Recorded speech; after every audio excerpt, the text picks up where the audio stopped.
सुनील भाई, आपने देखा, सुनील जी आप सुन पा रहे हैं, आवाज आ रही है जी? मैंने बहुत सारे आंकड़े पेश किए जिसमें मैंने गरीबी की के शेप्ड के आंकड़े हैं, विमानों के अंदर 29% अप है, रेलवे में 29% है, और भी बहुत सारे आंकड़े दिए हैं कि लोग नॉन एसेंशियल आइटम्स नहीं खरीदना चाहते हैं। ये अर्थव्यवस्था की के शेप्ड रिकवरी है, जहां पर 20 करोड़ के पास सब कुछ है, 120 करोड़ के पास कुछ भी नहीं है। सुनील शुक्ला जी। धन्यवाद दिनेश जी।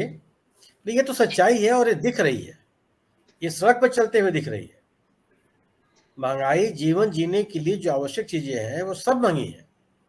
दवा हो, कपड़े हो, खाने पीने की सामग्री हो, कोई चीज ऐसी नहीं जो सस्ती हो। और दुर्भाग्य क्या है कि अगर प्याज महंगी है तो प्याज उत्पादक को कुछ नहीं मिल रहा है, बिचौलिए खा रहा है, या जो टैक्सेशन की व्यवस्था उसमें आप इसमें लूट मची हुई है। जो जो उत्पादक है, जो सब्जियां महंगी हैं, और गांव में चले जाइए किसान को कुछ नहीं मिलने वाला। ठीक, कौन लोग हैं, कैसी व्यवस्था चल रही है, ये सोचने का विषय है।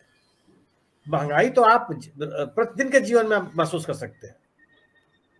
दवाएं आज मतलब पिछली बार जो कीमत रहती है, नई बार यही तो उसकी बढ़ी हुई कीमत देनी पड़ती है। क्यों हो जा रहा है ये स्थिति? है कि जो गंभीर बीमारियां हैं अभी तक आप उनको नोटिफाई नहीं कर पाए हैं कि उनकी दवाओं को आप सस्ता कर सके, उस पर टैक्सेशन कम कर सके। ये तमाम तरह की चिंता है और लोगों का जीवन दिन प्रतिदिन कठिन होता जा रहा है। और यह निश्चित रूप से ये चिंता का विषय है कि इसीलिए तो किसान नाराज है, विद्यार्थी नाराज है, आम उपभोक्ता नाराज है, और आप इसीलिए इन विषयों में बात करने के लिए तैयार नहीं है। आप बात कर, कल मैं सुन रहा था अमित शाह जी का भाषण।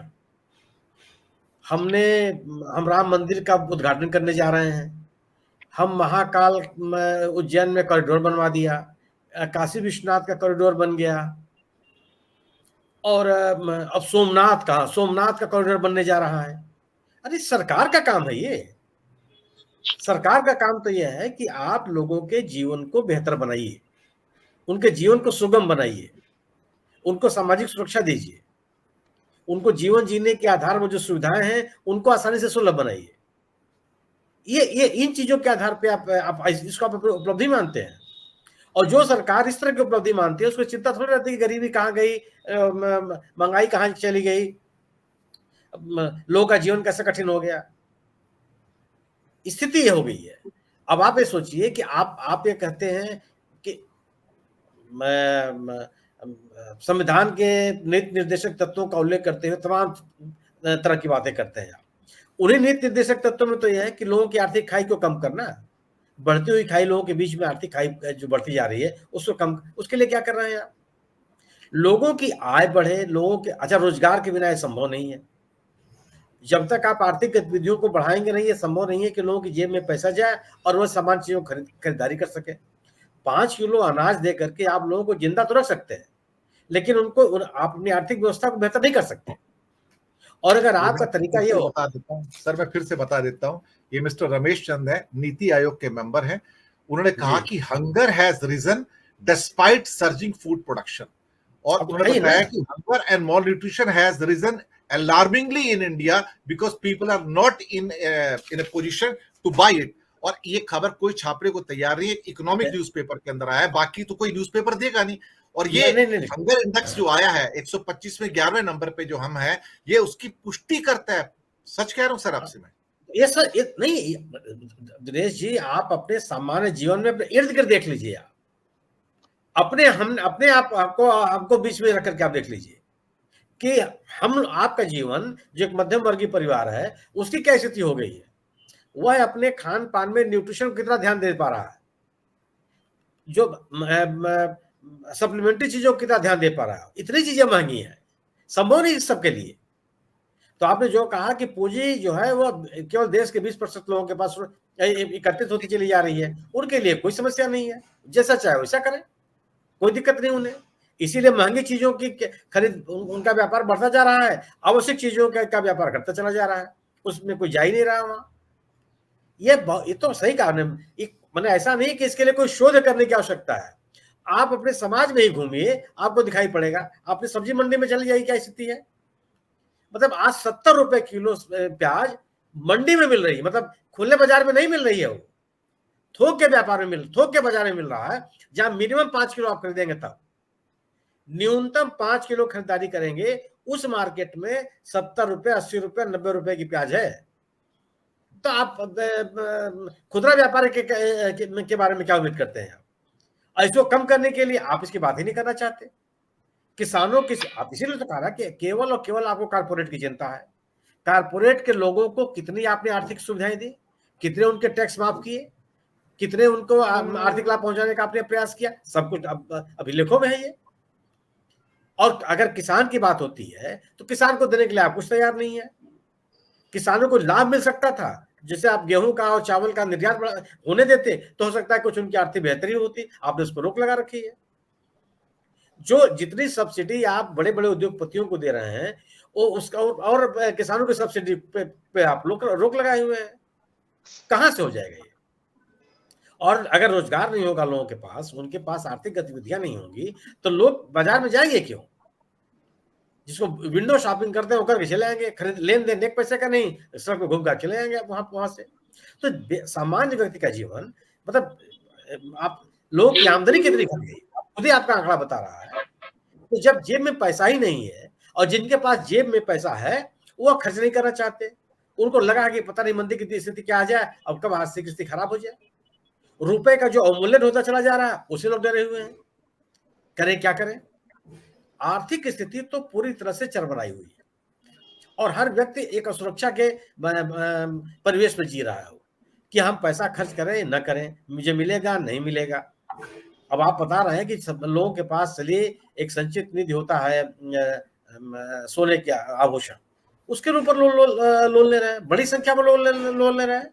बैंकों की स्थिति वही है, गैर जो प्राइवेट बैंक है, जो प्राइवेट संस्थान है, उनसे लोग लोन ले रहे हैं, अदायगी उनके लिए मुश्किल होती चली जा रही है। आपको अपना सामान्य जीवन जीने के लिए जब आपके ऊपर आर्थिक बोझ बढ़ता चला जाएगा, तो आपके जीवन में गुणात्मक परिवर्तन नहीं आ सकता, फिर आप अस्तित्व के लिए संघर्ष करते रह जाएंगे, और हालात वही बन गए हैं। आर्थिक गतिविधियां लोगों को इस बात की अनुमति नहीं दे रही हैं कि वह अपने जीवन को बेहतर बनाने के लिए जो आगे उनके पास संसाधन है उसका पूरा उपयोग कर ले।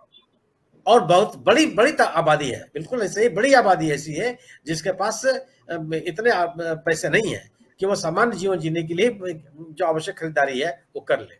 बाजारों में सन्नाटा है, आम आदमी जा नहीं रहा, बड़े लोगों के लिए भीड़ लगी हुई है। वो अब आप इसी नवरात्र के समय में मैंने देखा, आपने सही कहा कि जो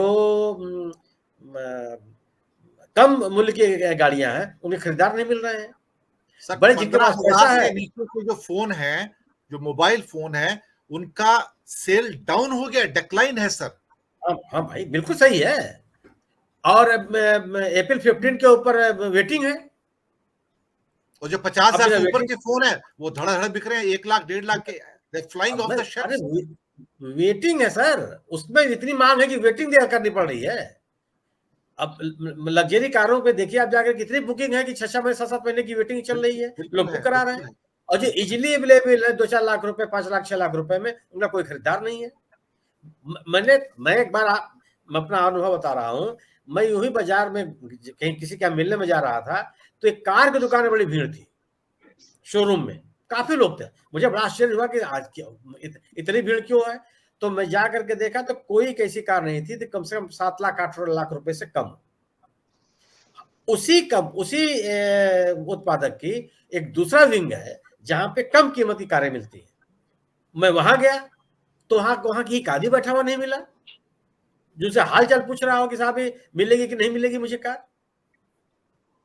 ये स्थिति बन गई। आप जो महंगे फोन के एप्पल वगैरह के शोरूम में चले जाइए, आप वहां आपको भीड़ दिखाई पड़ेगी, बुक करा रहे फोन अपना। ये है वो जो अगर आप समाज में आर्थिक विषमता बढ़ेगी, 10 रुपए का बिस्किट पैकेट ही बिक रहा है गाँव में, उसकी सेल कम हो गई है। कम हो गई, हाँ बिल्कुल सही है। आपको सिर पे लगाने वाला तेल है उसकी सेल कम हो गई है, कम हो गई। गांव के अंदर सब्जी भाजी नहीं बिक रही है, उनकी हालत खराब है सर।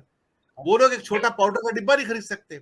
वो लोग सोचते हैं टूथपेस्ट जाने दो, नीम का तोड़ देंगे, अपना टहनी तोड़ देंगे, दातुन बना देंगे, टूथपेस्ट का पैसे बच जाएंगे।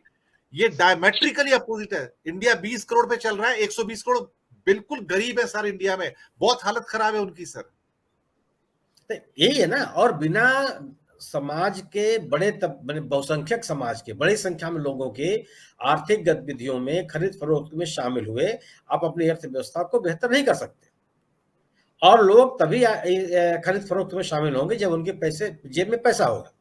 उनके जेब में पैसा तब होगा जब या तो उनके पास रोजगार हो या रोजगार मिलने के अवसर हो, और वे स्थितियां बन नहीं रही। आप सड़कें बना रहे हैं, सड़कों से रोजगार नहीं मिलता, उससे जो बड़ा ठेकेदार होता है या बड़े बड़ी बहुराष्ट्रीय कंपनियां होती हैं उनको फायदा है। हालतें होती चली जा रही। तो सरकार उन लोग ऐसे कोई उपाय करती हुई नहीं दिख रही है जिससे जन सामान्य आपके देश की आर्थिक गतिविधियों में शामिल हो, उसमें उसका अर्थव्यवस्था में उसका योगदान हो। जी।